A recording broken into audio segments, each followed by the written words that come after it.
In this episode of Passion for Impact, it is round 2 with my very own brother, Mike Miltimore, CEO of River Song Guitars, an inventor, a pretty contagious, passionate kind of guy. So I'm excited to have this conversation with him. We're going to be talking about selling your product, 3 tips for sales and getting your team engaged. And the second one, I'll be talking about speaking for your cause, how to own your story, share your many sides, and truly get out there and talk about what it is you're doing and the passion and the impact that you are making.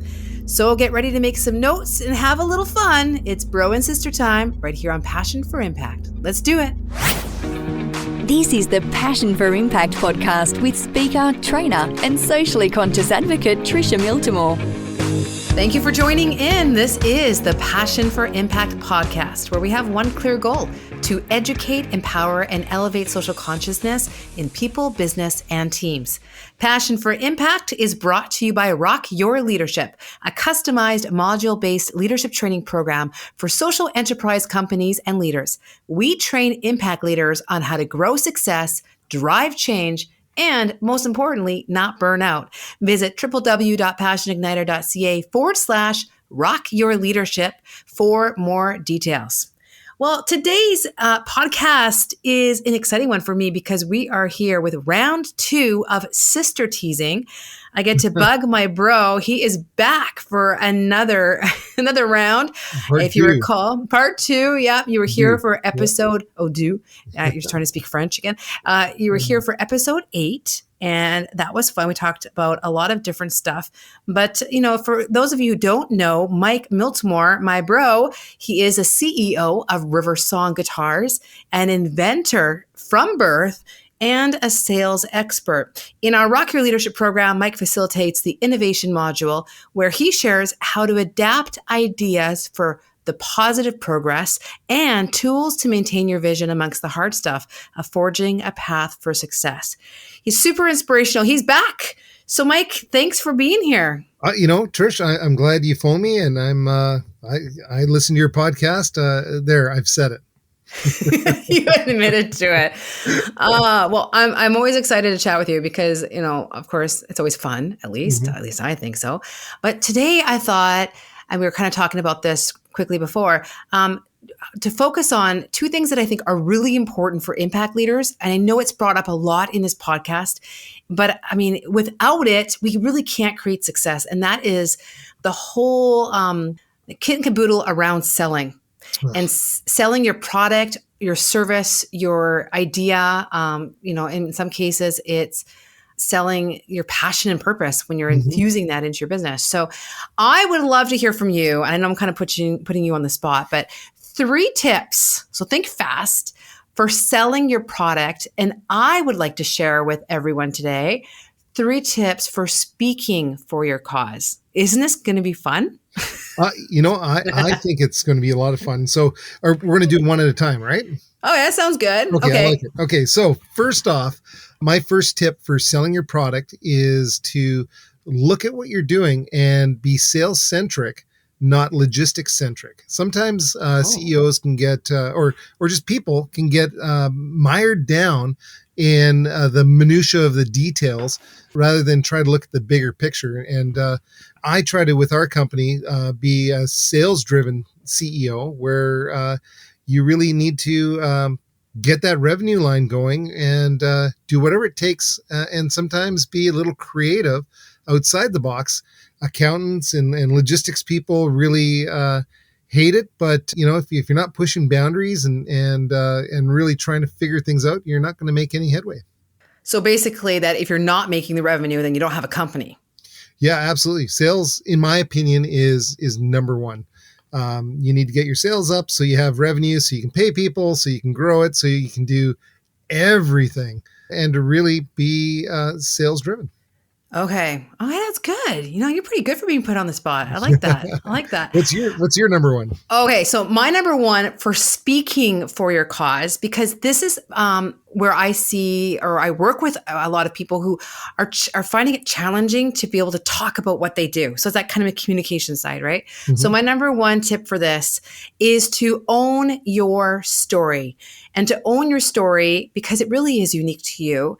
And to own it, that means including your why. So, I mean, why are you doing this, right? What are you doing? Getting really clear on what you're doing. What are you offering? What is a solution you're providing? The hurt that you're solving, or however you want to define it. But just like what is it, right? Being able to actually have that roll off your tongue is so important, especially when you're constantly meeting new people and trying to forge a path, right?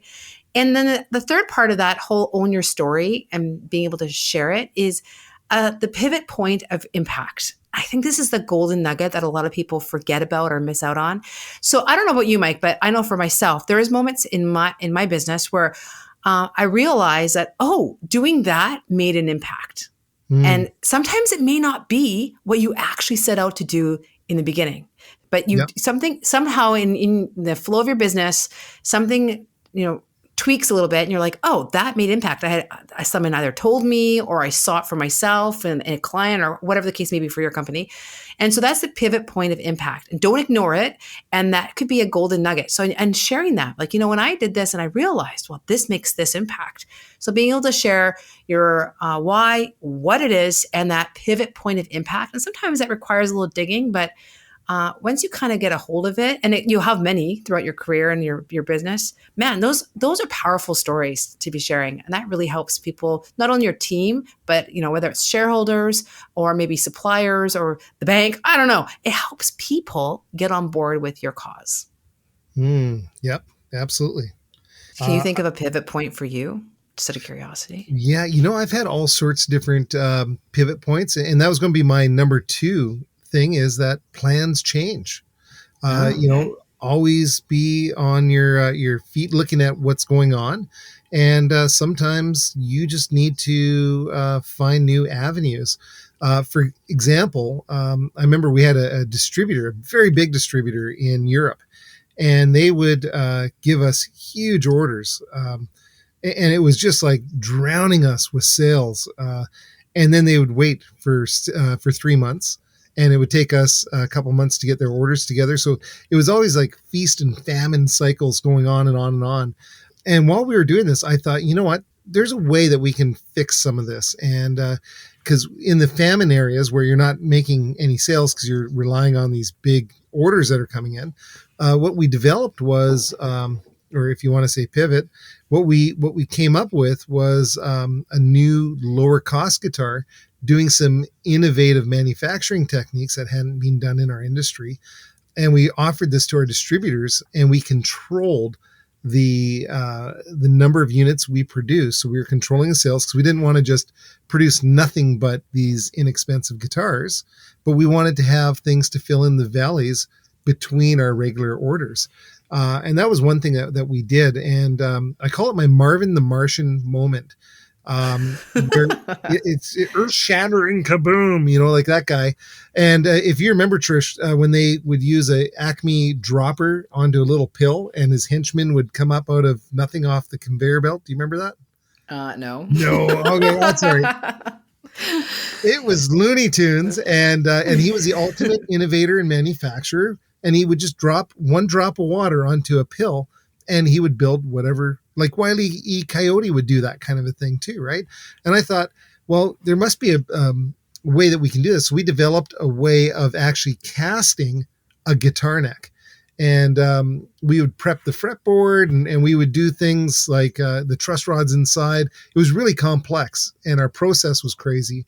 But basically, once we mixed everything that we needed together, carbon fiber, glass fibers, urethanes, graphite, everything that went into this little pot, within 3 minutes and 3.75 minutes, we had to have this into the mold and into the pressure pot that we had to build, which was crazy in itself. And then 18 minutes later, we could pull out a neck that was finished, ready to ready to be used. That was an innovation that we created, that we moved quickly on, and really helped our company out. Wow. So this is something that I think is a value for people to have more information on. And this is something that's always baffled me about you, is you are truly an inventor. I think that's one of your superpowers. You've been like that since you're just a teeny weeny. Like, this is what you've always done. You've always tinkered, and who it kind of reminds me of, like, Iron Man a little bit. I'm not calling you Iron Man. I I'm like not, Iron Man. I'm not. The first movie came out, I was so excited to go in my garage and just build stuff. I've never made this connection before, but one of Kesla, your niece, is so into Marvel right now, and she has insisted I watch every single one. And I just watched Marvel Endgame, and I'm still pretty devastated. But anyways, okay, I don't want to do any spoilers for people. But so okay, here's my question for you: is how do you know, at what point do you know that your idea of innovating, or changing your manufacturing process, and for people listening, maybe it's a process in your business somehow.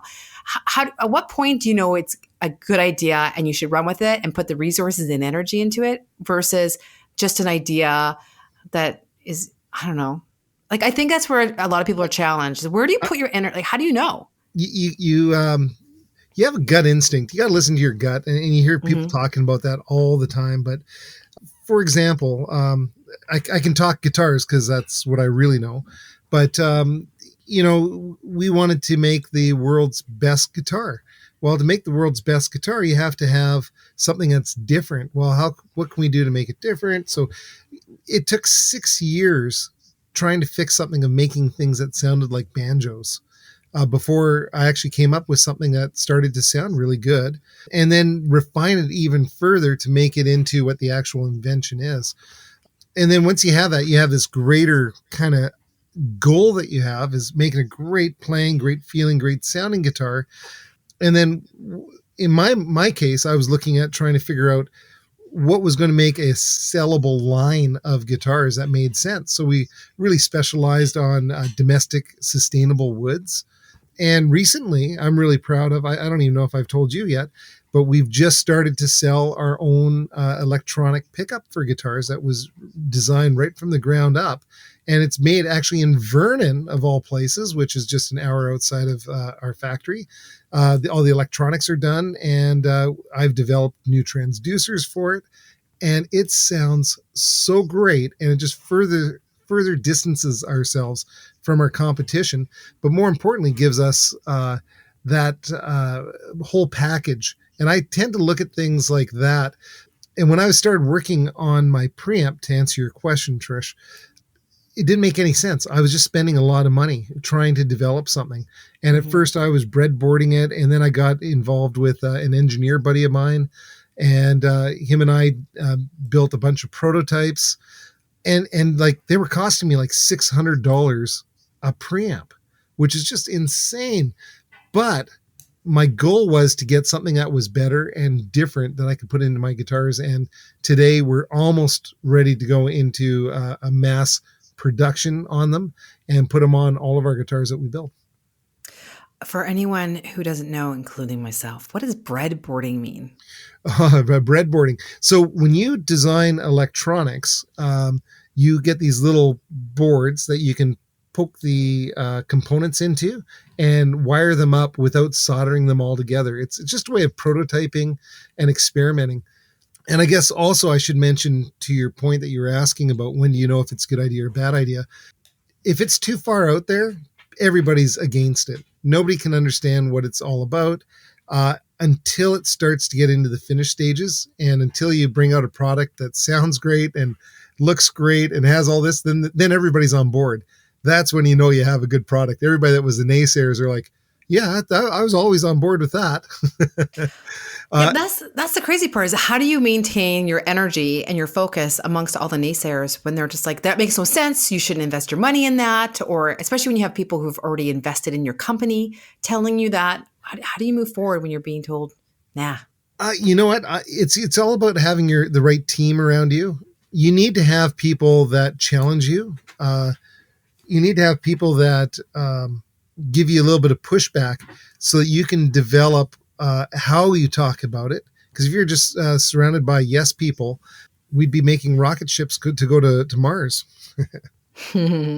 But really, I think that you just have to stick to what your goals are. You're running the company because you've got the vision. That's you're steering the boat and setting the compass, and that's you got to listen to your gut. Now, I've had a lot of really bad ideas, a lot of really bad ideas, and I'd probably say that I'm batting about 1% for okay ideas, but that's what I like to do. I spend all my time thinking about how to do it if we could make it better. Like what would we do? Yeah. Wow. Okay. So enough about you. My turn. Okay. The next tip I have for those who are looking to speak for their cause with a little more confidence and a little more oomph is this: share your many sides. And this is the number one question I get. I have a program called Speak Plus. You probably know about that, Mike.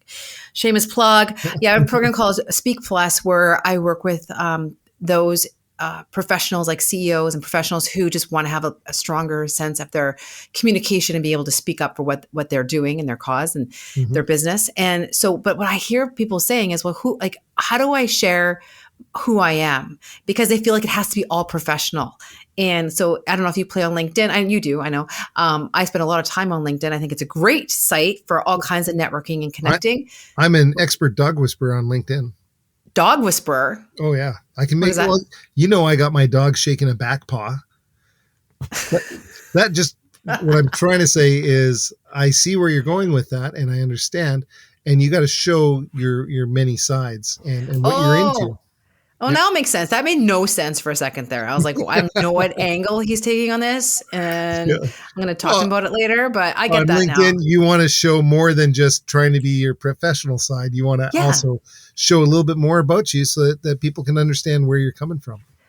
Totally. Yeah. I'm so glad you get it. But I find that people are so resistant to do that because they think they have to show this force of who they are, and it's only the professional side. But yeah, I love it. If you're a professional dog whisperer, you should definitely include that somewhere.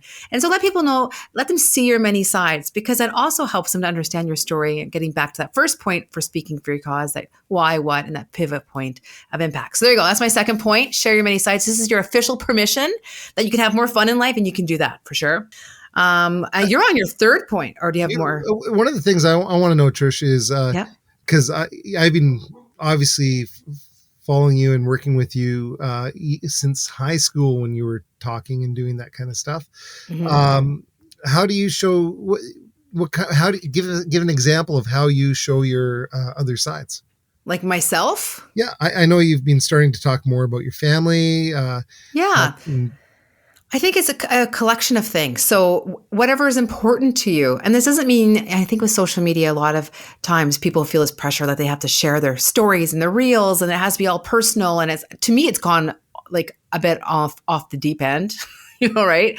Like you don't need to share things that make you uncomfortable about sharing them. It's just being really authentic and genuine and getting connected to your service. So my service is, I love working with, and it's related to my work, but then I can share more personal sides of it, right? So working with people and professionals, again, helping them to speak up and helping my kids do the same. So being able to integrate that. But I love so many things. I love books. So being able to, and that's a great place for people to start too. Share a book you're reading, a favorite quote, something that, a movie you saw and that inspired you, or some of your challenges too. So when I share my own challenges with work-life balance, because I have 4 kids and I'm working professional, I get comments from people like, I definitely experience that. I recently shared about being bullied, which I was a lot. I was a little bit heavier and had big hair.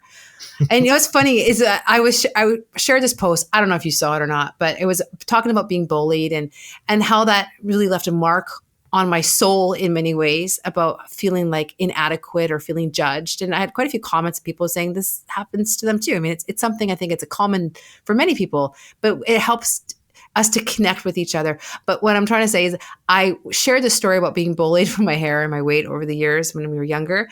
And it brought me back to this memory. And I don't even know, maybe I mentioned this in episode 8 or not, I'm not sure. But you actually stood up for me. This is, if I mention it in episode 8, I need to really think about stuff, but you stood up for me. Some kid asked me, does your sister ever wash her hair? And you said, yeah, she does. That's all you said. But wow, I'll never, it was one of those moments in life. You're like, oh, he does love me. He did. Well, she washes her hair like at least once. Yeah. But you think, yeah, those little moments, right? He was like, oh, okay. I got someone on my side. Are we going to hug now? Is this a hugging moment? Yeah, that was a virtual hug you just got there.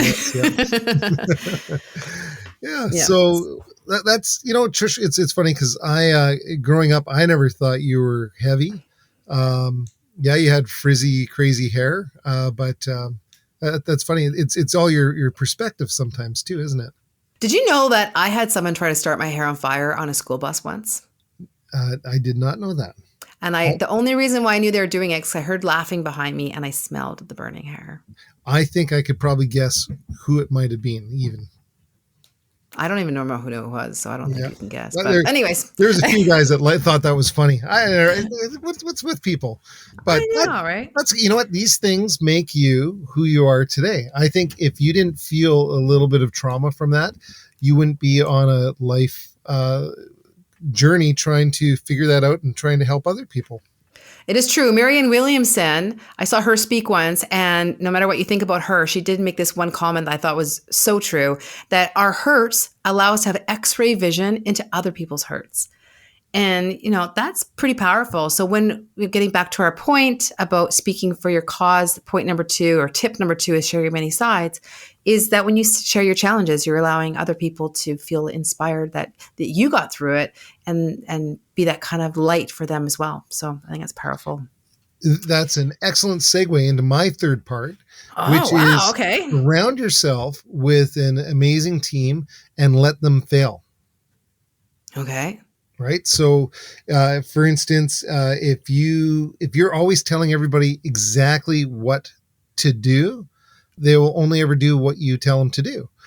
But if you want to say, hey, listen, I want everybody around me to prosper.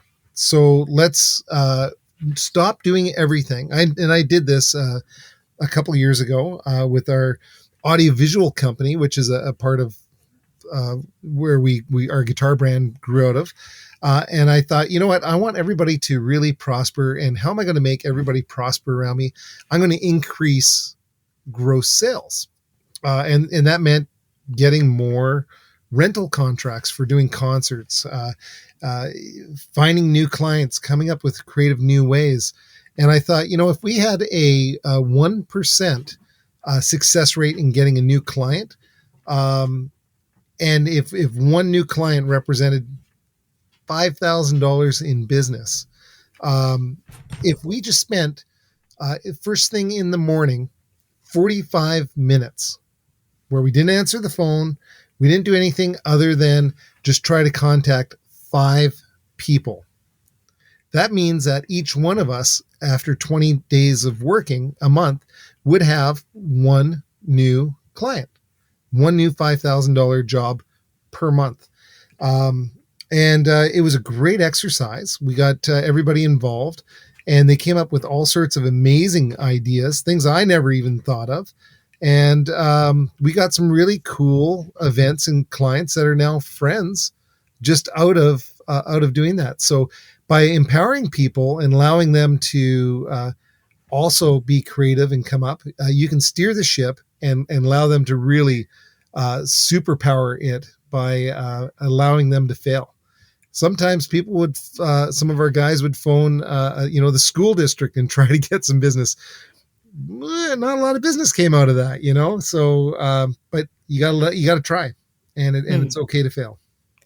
I think also important in there, and that's a really good story about in terms of selling your product or service or whatever it is that sometimes it's breaking it down to make it more manageable. So, if you're a small company or maybe you're a solopreneur, 5 reach outs a day over a week is 25. Like you're doing the same kind of math that you did, right? So it's that is so powerful because they get so overwhelmed when it comes to the sales side of things.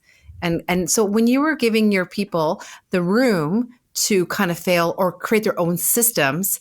Any tips on that to make it empower them without over managing them? How do you balance that? We had 45 minutes of no distractions, and we're busy. We had lots of things going on. 45 minutes, the phone was ringing, and we just said, you know what, the shop doesn't open till 10 o'clock. So from 9 to 9:45, because everybody always went into work at 8:30, 8 o'clock, that kind of thing. So we put out the big fires that we had to put out first thing. But then from 9 to 9:45, it was just all about trying to come up with new business. And it was difficult and awkward for some. Some didn't really excel at it, but they had ideas. And some of these things is like cold calling, like we had a video wall that you set up for doing outdoor events. And it wasn't being used very much, but it was a high rental piece that was profitable and good for us. One of our guys decided that he would look up every festival that's going on in Western Canada and reach out to them and offer a video screen rental for their festivals, and also offer the potential to have cameras. And he figured that a lot of these smaller festivals would love to have something that they could use to sell advertising on, to help recognize their sponsors, and also to highlight the message that they wanted to get out there. And with a video screen, most people watch the video screen. If there's a live band in front of them, they're also glued to the screen. It's the craziest thing. And he did that, and man, that really worked. Wow. And opened a lot of doors. Very cool. Okay, you got some good tips there. I like it. I have one more. Okay, yeah, it's your turn. You go number my 3. turn. My turn. Yeah, that was good. That's good stuff. So the third point for speaking for your cause, tips to do that with more confidence and oomph, is this. Know that you are a key that unlocks passion and purpose in others. So this is a big thing. Here's what I hear all the time. I'm just a schmuck. I grew this company and, we're doing really well, or I'm selling these products, taking off, whatever stage you're at in your business or as a professional, that sometimes you have that little part of you that's like, well, who am I to talk about this, right? Who am I to share? And the reality is that you, with all your experience, is so unique. Your experience is unique. Who you are as a person is unique. And your energy is unique as your fingerprint. And that alchemy of all of those together, you just need, I try to infuse this so much in my clients. You have to have faith that you are a key for those who are watching, and it could be your team members, it could be fellow people in the industry, I don't know who, anyone. You're a key if it matches them and that unlocks their potential. By someone watching you and resonating with your energy, right? So someone listening right now might be super resonating with your energy, Mike, and hearing you talk and your experience and just your whole package, just naturally that is you. It's not something you have to create. It's just naturally you. Unlocks in them. They're like, well, if he can do it, maybe I can do it, or unlocks potential and possibility in some form. So helping people to understand this is, I think, so powerful, so important. What's that? Have you ever noticed when somebody's talking about something that they love, or that they just breathe and drink up as much information as they can, they light up? Yeah. Have you ever noticed that? That's the same sort of thing that you're talking about, is that talk about what you know, what you're passionate about, and it's just contagious. Really, other people love that kind of energy. I remember you telling me once that sales is all about being shameless. What do you mean by that? It's a great show. If anyone's watched it, it makes me feel better about myself. Yeah. So you know what? If you're whatever you're doing, there's not going to be a better brand ambassador than you are. And you have to be shameless about it. I won Young Entrepreneur of the Year runner-up for Canada. And part of that was McGill University did case study on my guitar company. And they invited me to go and watch these students do these case studies of how River Song could become the next big guitar brand. And it was fantastic. And I absolutely said, yes, I'm coming out. I flew to Montreal, and I think it was the first time they actually had an entrepreneur from the case study there. And there was like 600 students from all across Canada. And we were doing this big gala dinner, and the guy that organized it, George Dracopoulos, said, hey, Mike, listen, I know that you probably don't want to go and mingle. There's a mixer going on, but we'll just go and sit down in the other room and just hang out while they're mingling and then come back. I said, wait, all the students are in that room over there? He goes, yeah. So we'll just go over to this side. And I was like, no, I'll go in there. And I brought two of my guitars, went straight out into the middle of the room, and they recognized me from the case study. I opened up one of my guitars and I just started talking about guitars to everybody. And that sticks out in my mind as one of the funnest, most interactive things I've done. And it was just a group of 600 people that I didn't know anybody in. And I was shameless. And we had a great gala dinner, and I gave a little speech, and it was a lot of fun. You do have a lot of fun. It's like when we go to the trade shows, I can't keep up. I'm in bed. You're out till 3 a.m. It's ridiculous. But that's part of your personality, and truly it's part of your success as well, I would imagine, is that you're just such a natural networker. Now, not everyone is a natural networker like yourself. Well, I mean, you're at a whole different level. So what kind of tips for those who aren't necessarily, you? I don't want to say that I'm a natural networker, because there's a lot of times that I like just to hang out by the food table and just graze. And there's a joke about a guitar player. How do you make a guitar player turn down? You put sheet music in front of them, because guitarists generally don't read sheet music. I feel that if you want to make Mike Miltimore shut up, start talking sports. And I feel totally out of my comfort zone, and I feel weird about it because I don't know anything about sports. But that being said, if I'm trying to network with a bunch of sportsy guys, like your husband, Dominic, I have a hard time talking sports with Dominic because I just don't know it. But if you're in somewhere where you're able to share what you're passionate about and you're talking, it's not really networking. It's just going out there and sharing your story. That's part of being a CEO is being able to tell the story and share the narrative of what your company is all about. I used to love going on elevators because elevators literally are just short little rides, and I just like meeting people, and I would practice going in there and just making small talk. And that is a sickness. That is strange, and you're weird. That part was weird, but it really helped me. If you're wanting to talk to somebody in an elevator, nobody wants to talk to you in an elevator. But I know, that's what makes it such a superpower. My God, not everyone can do that. Most people just stand there. You're right. Yeah, they don't want to talk. But if you figure out some way of breaking the ice or doing something while you're in there, it makes it a lot easier when you're out. Now, mind you, awkwardly, I start to make jokes when I'm feeling a little bit less confident.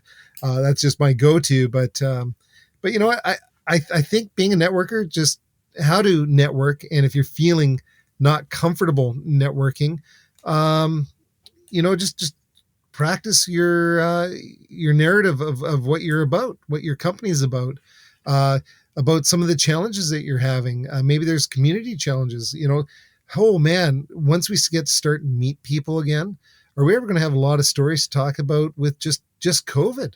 Mm-hmm. What happened in my community, this is what happened, and to my business, this is what happened, and this is how we overcame that, or we changed our business so that we could still, instead of treading water, we decided to go after new business and grow business, and this is what we did instead of just waiting for it to be over. Like stories like that, people really like to talk about.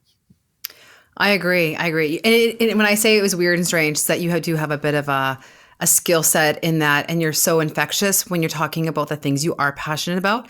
And so when others, if you're listening, to be able to own that yourself, again, getting back to that idea, my point number one, tip number one of speaking for your cause was own your story. So really getting clear on your story and being able to share it. And here's a tip for networking that serves me really well because I get a little uncomfortable in groups like that. I love to be on the stage, but put me in a room with a bunch of people and it's definitely not my comfort zone.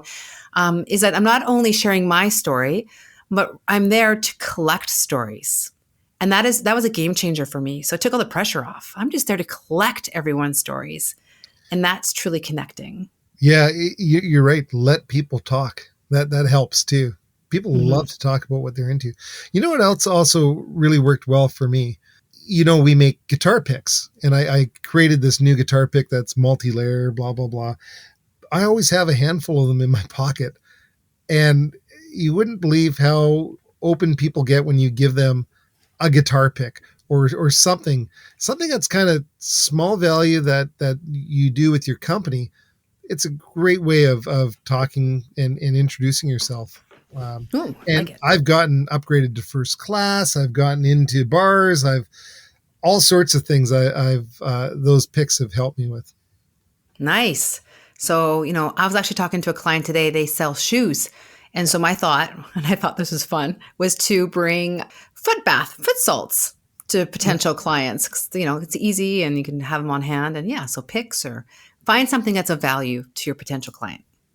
Yeah. Well, I when you started talking about shoes, I was thinking, you could probably get some sort of clip that clips shoelaces together so you don't have to tie them up. And it's just like you pull on them. I don't know. Yeah. So many good ideas. You just do something and you can, it just opens the dialogue to talk, even if it's a really dumb idea. One of my go-tos, I know I'm long talking, but one of my go-tos is, that our grandfather was an expert cow bellower, right? And our father learned how to bellow at cows as you drive past the pasture where the cows are.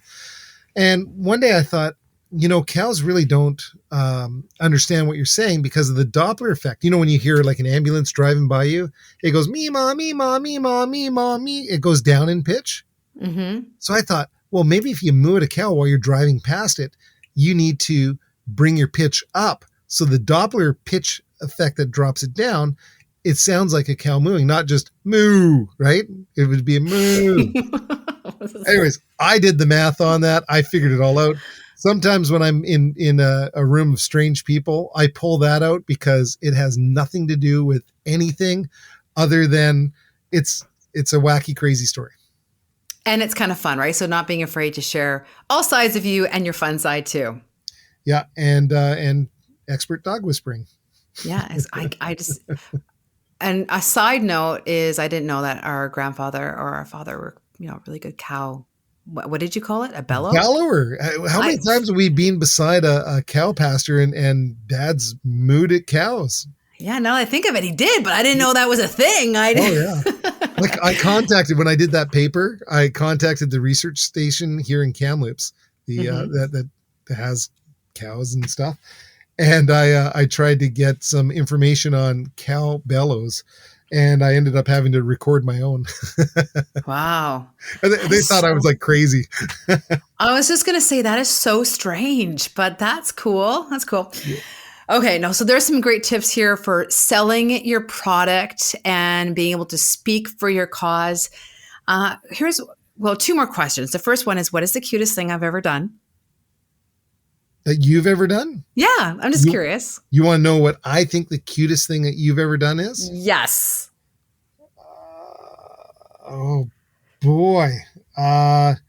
You've done all sorts of stuff that's been kind of neat. I think probably the cutest thing that you've ever done, and this is just totally on the spot, is when you portrayed our family as the recycling family of the Okanagan. And and the news, CHBC came and did a news story about how we recycle and how we do all this kind of stuff. And you were really into the environment. I think you were in grade 7. I was the president of the environment club. That's why they used our house. Yeah, and I just remember playing along with that, and I think that was pretty cute. And you also made your own paper once by wrecking a blender. That was a science project. Not that anyone cares, but I did a science project where you take newspaper You put it in a blender, add some water, and then when it's done, lay it flat, and you've created new paper. And I have to tell you, to this day, I don't understand why people were so inspired by that. Okay, I was putting you on the spot. That was kind of fun. I didn't actually think you'd have an answer, and I thought I would just carry on, but that's really nice of you. Okay, so here's the final question, and I get this all the time in my coaching practice. And so maybe you can shine some light as well. And I got some thoughts too. But people ask me all the time, how do you know, or how do I know that I'm on the right path? How do you know you're on the right path, especially when there's a lot of hardship along the way? We talk about that a lot. But so how for yourself do you know you're on the right path? I think if you don't question yourself, if you're on the right path, while you're on it, you're not seeing the full picture. Being an entrepreneur, trying to create something that's different, trying to stand out. I did a little exercise. I was like, do we stand out as a music store in Canada? No. Do we stand out as an AV company in Canada? No. Do we stand out as a guitar company in Canada? Yes. That's my path. So I asked myself that. What do we do that makes us stand out? And there's been a lot of times I almost quit building guitars in December of 2011 because everything sounded like a banjo, and the best guitar I had built up to that point, I strung up, and I was so deflated. My wife, Monica, actually said, "Hey, what else do you think you can do?" And I said, well, the last thing I think I can do, I think it'll probably destroy the guitar, or it might sound really good. And I call it my Forrest Gump moment. And I went in on a Sunday and just did what I thought might work, and it exploded with sound. And sometimes when you're in those lulls, it inspires you to try things, and you really, you get a good outcome out of it, like I did. And by that time, the next year, we were selling hundreds of guitars with the new design. But sometimes you just got to go with your gut instincts and just believe in what you're doing. Yeah, very true. The lowest part sometimes put the heat on to be more innovative and adaptive as well. Mm-hmm. That's a good one. That's actually really good. I don't know. I don't even know if I should share mine because I feel like it's so boring compared to your example and story, but I'll share it anyways. Let's hear yours. Well, now this is just a little tip that this is how I gauge if I'm on the right path. And I share this with the people I work with as well, is to continually ask myself, is this driving me or is this draining me? And this is the litmus test I use when I'm looking at new opportunities, potential contracts or anything really in my life, whether it's personal or professional. I just simply ask myself, and intuitively, that truth. Absolutely. Does it drive me or does it drain me? And if it feels draining, I have to ask myself why. So yeah, drive or drain. And as a litmus test in every aspect of your life, I think is important. Wow. Yeah, I think that's a good one, Trish. I can understand if things are taxing and they seem harder than they should be. Maybe it's because you're how I think about it. Let me put it this way. If you think of like a barge, okay, a big, heavy barge, it's not very I don't know what the word is, water dynamic is not very good. If you want it to go faster, you don't just keep putting bigger and bigger engines on the back end, because you'll just spin around in the front and all you'll be doing is doing circles. You can't push things too hard. And if you push things too hard, that's when it becomes draining because you're not going where you want to go. So for me, I can really relate to that. It's if you're driving or if you're draining. Yeah, that's a good one, Trish. I like it. All right, good. I'm good. I'll send you an invoice for that later on, that little session we just had, okay? Perfect. Awesome. Well, hey, Mike, I really appreciate you being here. We always have fun when we get to chat, maybe in another 8 episodes or so, maybe we can do it again. But if anyone has any, listeners have any questions, or, we could do a Q&A one time. That would be fun. A Q&A. Yeah. So you can reach out to your network. I'll reach out to mine. Collectively, we can reach out through the podcast network. And if you have questions that Mike or Trish can answer, Q&A with Mike and Trish. I don't even know what that means, but that'd be fun. Let's do that. Yep. So I'll put it out there as well. So that's going to be episode number 24. Number 24. Oh, actually, I'm a little farther past that. So it's I knew that. Ahead. I know. I didn't do the math very good. Anyways, okay. Thank you so much for being here, Mike. I know you're a busy guy, so I do appreciate it. Thanks for hanging out with your sister, and we'll catch you on the next one. Okay, Trish. Thank you. Passion for Impact is sponsored by the Inspire Store. Need a gift that inspires?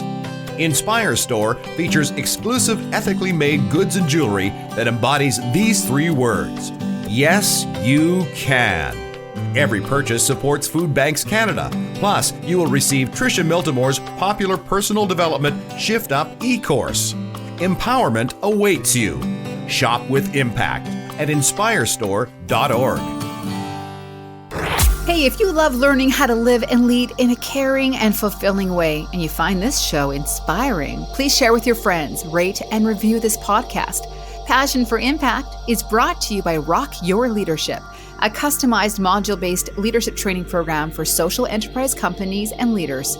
We train impact leaders on how to grow success, drive change, and not burn out. Visit passionigniter.ca/Rock Your Leadership for more details. Thanks for listening. Thank you for listening to the Passion for Impact podcast. Visit passionigniter.ca/podcast to subscribe for episode notes, links, and special offers from show guests. Cast your vote. Make your impact. One socially conscious choice.